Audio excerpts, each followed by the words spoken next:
Welcome to Luca and Miguel. Enjoy the video. In this video, I will explain how to remove the middle seat from your Kia Sedona.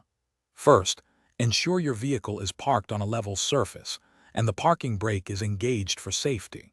Clear any items from around the seat to give yourself ample room to work. You'll need a socket wrench and the correct size sockets, typically a 14mm or 15mm, to loosen the 4 bolts.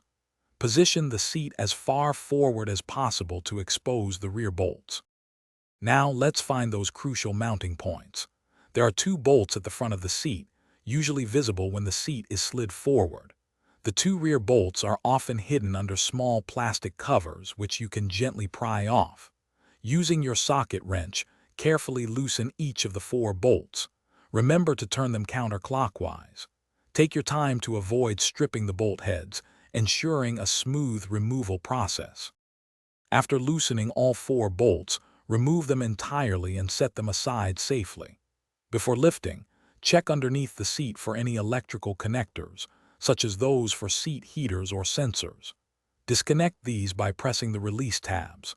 The middle seat can be quite heavy, often weighing between 60 and 70 pounds, so it's highly recommended to have a second person help you lift it out of the vehicle.